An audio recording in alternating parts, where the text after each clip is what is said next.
तो स्टूडेंट आज हम स्टार्ट करेंगे क्वाड्रेटिक इक्वेशन। तो क्वाड्रेटिक इक्वेशन एक स्टूडेंट क्या होता है? क्वाड्रेटिक इक्वेशन ये स्टूडेंट आप पढ़े होंगे क्वाड्रेटिक पॉलिनॉमियल। तो स्टूडेंट क्वाड्रेटिक इक्वेशन और क्वाड्रेटिक पॉलिनॉमियल में क्या डिफरेंस होता है? जो क्वाड्रेटिक पॉलिनॉमियल होता है उसी में अगर हम इक्वल टू का साइन लगा देंगे तो क्वाड्रेटिक इक्वेशन हो जाता है। जैसे कि क्वाड्रेटिक इक्वेशन क्या हो जाएगा स्टूडेंट?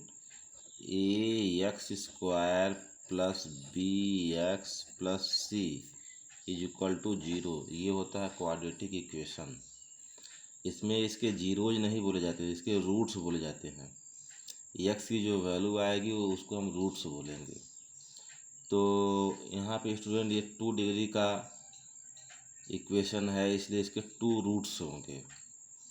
ठीक है, यहाँ पे ए क्या है स्टूडेंट? ए है coefficient of x square. B क्या है स्टूडेंट? कोफिशिएंट ऑफ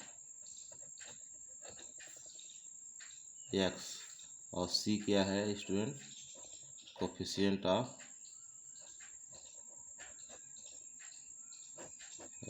ये है कांस्टेंट टर्म, ये कांस्टेंट टर्म है स्टूडेंट। सी जो है वो कांस्टेंट टर्म है।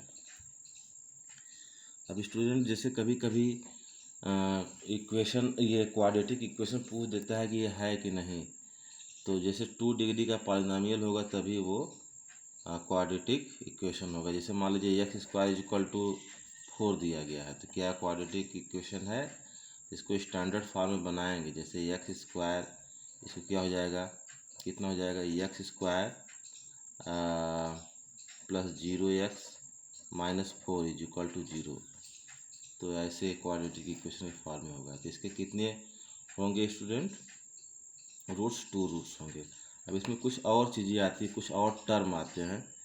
तो जैसे मान लीजिए कि a x square plus b x plus c है, तो एक्सरसाइज 2 में आपको तो फैक्टराइज करके आपको सॉल्व करने हैं। लेकिन आगे बढ़ेंगे तो आपको एक रूल आता है श्रीधराचार्य रूल। तो श्रीधराचार्य रूल क्या होता है स्टूडेंट? हम चैप्टर की पूरी इन्फॉर्मेशन इस वीडियो में दे रहे हैं, इसके बेसिस पे आप पूरी एक्सरसाइज कर सकते हैं। श्रीधराचार्य रूल, इसमें बताया गया है कि अगर कोई लेंदी क्वाड्रेटिक इक्वेशन है तो वहाँ पे फैक्टराइज करने में अगर दिक्कत आ रही है तो आप इस रूल का यूज कर सकते हैं। इसमें ये बताया गया है स्टूडेंट कि अगर a x square plus b x plus c is equal to 0 एक क्वाड्रेटिक इक्वेशन है और इनके जगह रूट्स मान लीजिए अल्फ़ा एंड बीटा हैं, तो अल्फ़ा इज इक्वल टू कितना होगा? माइनस बी प्लस माइनस, या प्लस लेंगे यहाँ under root b square minus 4ac upon 2a, और beta is equal to minus b minus under root b square minus 4ac upon 2a। या यूँ कहें कि श्रीधराचार्य रूल एक्स के लिए डिफाइन किया गया था। तो ये तो है एक्स की वैल्यू, तो इसको ऐसे भी लिख सकते हैं, x equal to minus b plus minus under root b square minus 4ac upon 2a। तो इसकी हेल्प से हम एक्स की वैल्यू निकाल सकते हैं। अब इसमें ये जो आता है स्टूडेंट, ये होता है डिस्क्रिमिनेंट। इसका जो डिस्क्रिमिनेंट भी एक टर्म है, डिस्क्रिमिनेंट। अभी आपको दिक्कत समझ में आ रही क्या क्या सब बताया जा रहा है, लेकिन term wise term exercise by exercise देखेंगे तो सब चीज़ें समझ में आएंगी। डिस्क्रिमिनेंट को डी से रिप्रेजेंट करते हैं। डी इक्वल टू होता है student B square minus 4ac। तो इसमें अब आपको कुछ कंडीशंस हैं, जैसे कि मान लीजिए पहला यहाँ नेचर ऑफ रूट्स। पहला कंडीशन ये है कि रूट्स का हम नेचर इस डिस्क्रिमिनेंट की हेल्प से हम बता सकते हैं। कैसे बता सकते हैं? If D greater than zero है, then it's real and unequal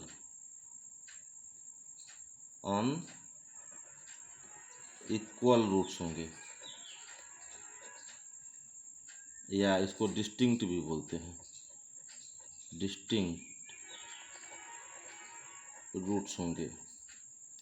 second, if D is equal to zero होंगे, then two real and equal roots होंगे। स्टूडेंट ध्यान दीजिएगा, तो डी अगर इक्वल टू जीरो हैं तो अगर यहाँ पे हम डी, ये देखो जो है ये एक्चुअली में b square minus 4ac, d की वैल्यू यहाँ जीरो कर देंगे तो माइनस b/2a हो जाएगा। तो इसके जो रूट्स होंगे two real and equal roots होंगे, या इसको रिपीटेड रूट्स भी कहते हैं, और alpha is equal to beta is equal to minus b/2a हो जाएगा। ये दोनों रूट्स अल्फ़ा बीटा की वैल्यू यही हो जाएगी। और थर्ड, अगर if D less than zero होगा, there is no real roots, इसका कोई रियल रूट्स नहीं होगा। तो इतनी चीज़ें हैं स्टूडेंट इस चैप्टर को जानने के लिए। तो पहले वाले एक्सरसाइज में आपको केवल क्वाड्रेटिक इक्वेशन पहचान करना है, दूसरे वाले इक्वेशन में फैक्टराइज करके सॉल्व करना है, तीसरे वाले में आपको बनाने हैं आगे जो है मेथड ऑफ कंप्लीटिंग स्क्वायर्स बनाना, वो मैं बताऊंगा। तो ऐसे है, इस चीज़ को देख लीजिए। एक चीज़ और स्टूडेंट, अगर मान लीजिए किसी भी इक्वेशन का जो रूट्स अगर मान लीजिए 2 + √3 है तो दूसरा रूट्स हो जाएगा 2 - √3। तो ये चीज़ ध्यान दीजिएगा स्टूडेंट।